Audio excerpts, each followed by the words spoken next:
साथियों नमस्कार, स्वागत है आपका। साथियों आज से हम हिंदी साहित्य के भक्ति काल पर चर्चा शुरू कर रहे हैं। पिछले 7-8 प्रैक्टिस सेट्स में आपने आदिकालीन हिंदी साहित्य से संबंधित लगभग 200 महत्वपूर्ण प्रश्न देखे हैं। आज से हिंदी साहित्य के भक्तिकालीन जो साहित्य लिखा गया था, उस पर प्रश्नों की श्रृंखला शुरू हो रही है और यह तब तक चलेगी जब तक हम आपको सभी महत्वपूर्ण प्रश्न भक्तिकाल के जो हैं, वो नहीं दे लेते। तो आज के वीडियो में भक्ति के उदय एवं उसके दार्शनिक पृष्ठभूमि से संबंधित 25 महत्वपूर्ण प्रश्नों पर चर्चा होगी। सभी साथियों से आग्रह है कि सभी प्रश्नों को ध्यान से देखिए, वीडियो को अंत तक देखिए। जो भी साथी चैनल पर नए हैं प्लीज़ चैनल को सब्सक्राइब ज़रूर करें। तो चलिए देखते हैं साथियों आज के प्रैक्टिस सेट का पहला महत्वपूर्ण प्रश्न, भक्ति का प्रारंभ कहाँ से हुआ? पूर्वी भारत, दक्षिण भारत, पश्चिमी भारत, उत्तरी भारत। तो इसमें सही उत्तर क्या है? इसमें सही उत्तर है साथियों विकल्प संख्या 2 दक्षिण भारत। जैसा कि कहा गया है कि भक्ति द्राविड़ उपजी लाए रामानंद, प्रगट किया कबीर ने 7 दीप नवखंड। यानी दक्षिण भारत में भक्ति का उदय हुआ और उत्तर भारत में उसको लाने का श्रेय किसको दिया जा रहा है? रामानंद को। ठीक है, चलिए बढ़ते हैं आगे, देखते हैं अगला प्रश्न। प्रश्न संख्या 2, अलवार वैष्णवों की संख्या कितनी है? दक्षिण भारत के जो अलवार वैष्णव भक्त थे उनकी संख्या कितनी है? 9, 10, 11, 12। साथियों ये है बहुत महत्वपूर्ण प्रश्न, अनेक बार परीक्षाओं में पूछा गया प्रश्न है। टीजीटी, पीजीटी, असिस्टेंट प्रोफेसर लगभग सभी परीक्षाओं में पूछा गया प्रश्न है, इसलिए ध्यान से देख लीजिए। दक्षिण भारत के अलवार वैष्णवों की संख्या कितनी है? 12 है। ठीक है, चलिए बढ़ते हैं आगे, देखते हैं अगला प्रश्न। प्रश्न संख्या 3, प्रश्न संख्या 3 कह रहा है समग्र भक्तकालीन काव्य पर कौन सी विशेषता लागू होती है? अवतार में विश्वास, जाति प्रथा का निषेध, अहंकार का त्याग, ईश्वरी लीला का गायन। तो इसका सही उत्तर है साथियों विकल्प संख्या 3 अहंकार का त्याग। समग्र भक्तकालीन काव्य, वो चाहे राम भक्ति काव्य हो, चाहे कृष्ण भक्ति काव्य हो, चाहे संत काव्य हो, चाहे सूफी काव्य हो, सब पर यह बात लागू होती है, यह विशेषता लागू होती है अहंकार का त्याग। इस बात पर सभी ने जोर दिया है। ठीक है, बढ़ते हैं आगे, देखते हैं अगला प्रश्न। प्रश्न संख्या 4, प्रश्न संख्या 4 बहुत अच्छा प्रश्न है। रामानंद किसकी शिष्य परंपरा में आते हैं? रंगाचार्य, नाथमुनि, रामानुजाचार्य, पुंडरीकाक्ष। तो इसमें सही उत्तर साथियों विकल्प संख्या 3 रामानुजाचार्य। सही उत्तर क्या है? विकल्प संख्या 3 रामानुजाचार्य। रामानंद रामानुजाचार्य की शिष्य परंपरा में आते हैं। ठीक है, बढ़ते हैं आगे साथियों, देखते हैं अगला प्रश्न। प्रश्न संख्या 5, प्रश्न संख्या 5 कह रहा है निम्नलिखित में एक सही युग्म है। लिखित में यानी 3 युग्म जो हैं वो गलत हैं, एक सही युग्म है।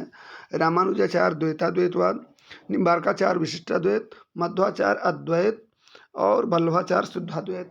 तो इसमें सही उत्तर है साथियों विकल्प संख्या 4। इसमें सही मैचिंग सिर्फ इसी के है, वल्लभाचार्य के प्रतिपादक शुद्धाद्वैत के प्रतिपादक वल्लभाचार्य जी हैं और द्वैताद्वैत के प्रतिपादक निम्बार्काचार्य जी हैं और विशिष्टाद्वैत के प्रतिपादक रामानुजाचार्य हैं और आप अद्वैत तो आप जानते हैं ये शंकराचार्य। ठीक है ना, तो बढ़ते हैं आगे साथियों, देखते हैं अगला प्रश्न। प्रश्न संख्या 6, प्रश्न संख्या 6 बहुत अच्छा प्रश्न कह रहा है अद्वैतवाद के अनुसार जीव और ब्रह्म एक हैं, संसार सत्य है, जीव और ब्रह्म भिन्न है, ब्रह्म विशेषण युक्त है।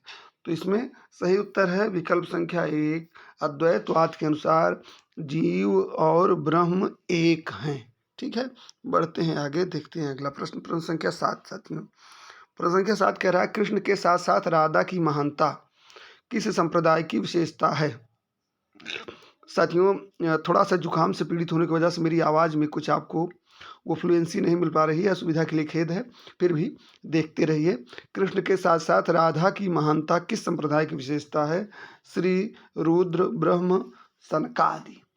तो इसमें सही उत्तर क्या है साथियों? इसमें सही उत्तर है विकल्प संख्या 4 सनकादि संप्रदाय। ठीक है, बढ़ेंगे आगे, देखेंगे अगला प्रश्न। प्रश्न संख्या 8, प्रश्न संख्या 8 कह रहा है साथियों कमल दल नयनन की उन्मानी बिसरत नाहि सखी मो मन ते मंद मंद मुस्कान। किसका पद है? मीराबाई, रहीम, सूरदास, नंददास। तो इसमें सही उत्तर क्या है साथियों? कमल दल नयनन की उन्मान बिसरत नाहि सखी मो मन ते मंद मंद मुस्कान। साथियों ये है, इसका सही उत्तर है विकल्प संख्या 2 रहीमदास। ये जो है पदचरण जिसको आप कह सकते हैं, ये रहीमदास कृत है। ठीक है, बढ़ते हैं आगे, देखते हैं अगला प्रश्न। प्रश्न संख्या 9 बहुत रोचक बहुत चर्चित प्रश्न। ओम जय जगदीश हरे आरती की रचना किसने की है? श्रद्धाराम फिल्लौरी, राजा शिवप्रसाद सितारे हिंद, शिवानंद हरिहर स्वामी। तो इसका सही उत्तर है साथियों विकल्प संख्या 1 श्रद्धाराम फिल्लौरी। ओम जय जगदीश हरे आरती की रचना श्रद्धाराम फिल्लौरी ने की है। ठीक है, बढ़ेंगे आगे, देखेंगे अगला प्रश्न, प्रश्न संख्या 10। प्रश्न संख्या 10 कह रहा है द्वैतवाद के प्रणेता हैं मध्वाचार्य, वल्लभाचार्य, रामानुजाचार्य, रामानंद।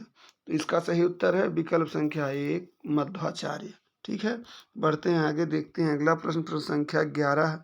शुद्धाद्वैतवाद दर्शन के प्रवर्तक हैं, शुद्धाद्वैतवाद दर्शन के प्रवर्तक हैं शंकराचार्य, मध्वाचार्य, वल्लभाचार्य, विष्णु स्वामी। सही उत्तर विकल्प संख्या 3 वल्लभाचार्य। ठीक है, बढ़ेंगे आगे, देखेंगे अगला प्रश्न, प्रश्न संख्या 12। रामानुज के श्री संप्रदाय में किसकी उपासना होती थी? रामानुज के श्री संप्रदाय में किसकी उपासना होती थी? शंकर, ब्रह्मा, विष्णु, लक्ष्मी। तो सही उत्तर है साथियों इसका विकल्प संख्या 3 विष्णु।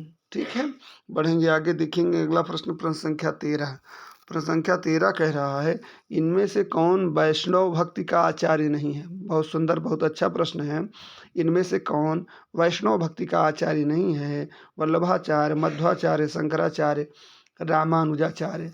तो इसमें सही उत्तर है साथियों विकल्प संख्या 3 शंकराचार्य। विकल्प संख्या 3 शंकराचार्य। ठीक है, आप जैसा आप जानते हैं कि शंकराचार्य का संबंध अद्वैतवाद से है और इसका मुख्य धर्म या भक्ति स्मृति है जिसमें निर्गुण की प्रधानता होती है। ठीक है, तो बढ़ते हैं आगे, देखते हैं अगला प्रश्न, प्रश्न संख्या 14 साथियों। प्रश्न संख्या 14 कह रहा है ब्रह्म संप्रदाय के प्रवर्तक हैं विष्णु स्वामी, निम्बार्काचार्य, हित हरिवंश, मध्वाचार्य।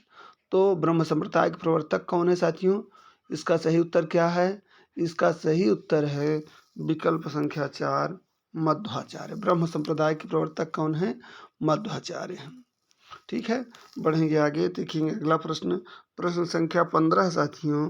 प्रश्न संख्या 15 कह रहा है निम्नलिखित में कौन श्री कृष्ण भक्ति का संप्रदाय नहीं है? अच्छा प्रश्न है।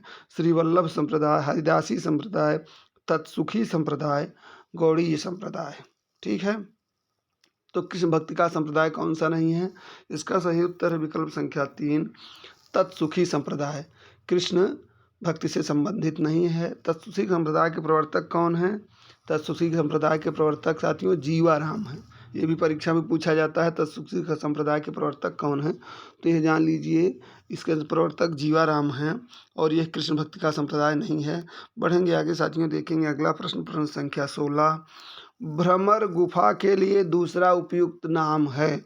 भ्रमर गुफा के लिए दूसरा उपयुक्त नाम है ब्रह्मरंध्र, हृददेश, नाभिचक्र, मूलाधार। तो सही उत्तर इसका साथियों है विकल्प संख्या 1 भ्रमर गुफा के लिए दूसरा उपयुक्त नाम है ब्रह्मरंध्र। ठीक है, बढ़ेंगे आगे, देखेंगे प्रश्न संख्या 17। बहुत अच्छा प्रश्न है। 12वें नायिका भेद के रचनाकार हैं रहीम, रसलीन, बिहारी, मतीराम। तो इसका सही उत्तर कौन है? इसका सही उत्तर है साथियों विकल्प संख्या 1 रहीम। 12वें नायिका भेद के रचनाकार कौन है? रहीम है। ठीक है, बढ़ेंगे आगे, देखेंगे अगला प्रश्न, प्रश्न संख्या 18। प्रश्न संख्या 18 कह रहा है काव्य पंक्ति और रचनाकार का असंगत युग्म है। बहुत ध्यान से देखिए, इसमें आपको 4 प्रश्न मिलने जा रहे हैं। अलग अलग भी ये पंक्तियाँ पूछी जाती हैं परीक्षाओं में। ओनई घटा परी जग छाहा जायसी, आवत जात पनहिया टूटी कुंभनदास, अति मलिन वृषभानु कुमारी सूरदास, कीरति भनिति भूति भली सोई कबीरदास। तो इसमें असंगत युग्म है साथियों विकल्प संख्या 4 कीरति भनिति भूति भली सोई, सुरसर सम सब का हित होई। ये गोस्वामी तुलसीदास की पंक्तियां हैं, बाकी तीनों विकल्प सही हैं। ठीक है, बढ़ते हैं आगे, देखते हैं अगला प्रश्न, प्रश्न संख्या 19। प्रश्न संख्या 19 कह रहा है साथियों नामदेव का संबंध किस प्रदेश से है? नामदेव का संबंध किस प्रदेश से है? गुजरात, महाराष्ट्र, मध्य प्रदेश, राजस्थान। तो इसका सही उत्तर क्या है साथियों? इसका सही उत्तर है विकल्प संख्या 2 महाराष्ट्र। नामदेव का संबंध किस प्रदेश से है? महाराष्ट्र से है। ठीक है, बढ़ते हैं आगे, देखते हैं अगला प्रश्न, प्रश्न संख्या 20। आरती कीजिए हनुमान लला की, आरती कीजिए हनुमान लला की के रचयिता हैं। इस आरती के रचयिता कौन है? आरती कीजिए हनुमान लला की नाभादास, रामानुज, रामानंद, तुलसीदास। तो इसका सही उत्तर है साथियों विकल्प संख्या 3 रामानंद। हनुमान जी की आरती जो है, ये आरती कीजिए हनुमान लला की स्वामी रामानंद द्वारा रची गई है। ये अवधि की राम कथा परक कविता है। ठीक है, बढ़ते हैं आगे, देखते हैं अगला प्रश्न, प्रश्न संख्या 21। प्रश्न संख्या 21 कह रहा है साथियों, गलता में रामानंद संप्रदाय की गद्दी किसने स्थापित की थी? तो तुलसीदास, अनंदानंद, सुखानंद, कृष्णदास पयहारी। तो सही उत्तर इसका साथियों क्या है? इसका सही उत्तर विकल्प संख्या 4 कृष्णदास पयहारी। गलता में रामानंद संप्रदाय की गद्दी कृष्णदास पयहारी ने स्थापित की थी। गलता साथियों ये राजस्थान के अजमेर जिले में एक जगह है। गलता को उत्तर भारत का त्रोताद्रि कहा जाता है। ये बहुत महत्वपूर्ण तथ्य है, इसको नोट कर लीजिए। गलता को उत्तर भारत का त्रोताद्रि कहा जाता है। कृष्णदास पयहारी साथियों अनंतानंद के शिष्य तथा रामाश्रयी भक्ति शाखा के कवि थे। ठीक है, गलता पहले नाथपंथियों का बहुत बड़ा केंद्र शुरुआत में। ठीक है, बढ़ेंगे आगे, देखेंगे अगला प्रश्न, प्रश्न संख्या 22। प्रश्न संख्या 22 कह रहा है, निम्नलिखित में कौन रामानंद की शिष्य परंपरा में नहीं है? कबीर, नरिहरिनंद, मलूक दास, रैदास। तो इसमें सही उत्तर है साथियों विकल्प संख्या 3 मलूक दास। ये जो हैं ये रामानंद की शिष्य परंपरा में नहीं है। रामानंद जी के 12 प्रमुख शिष्य थे, अनंतानंद, सुखानंद, योगानंद, सुरसुरानंद, गालवानंद, नरहरिनंद, भावानंद, कबीरदास, पीपा, रैदास, धन्ना और सेन। तो मलूक दास जी आप जानते हैं कि ये आपके कड़ा प्रयागराज के रहने वाले थे और ये रामानंद की शिष्य परंपरा में नहीं आते हैं। ठीक है, बढ़ेंगे आगे, देखेंगे अगला प्रश्न, प्रश्न संख्या 23। भक्तिकाल का नाम पूर्व मध्यकाल किस आचार्य ने दिया?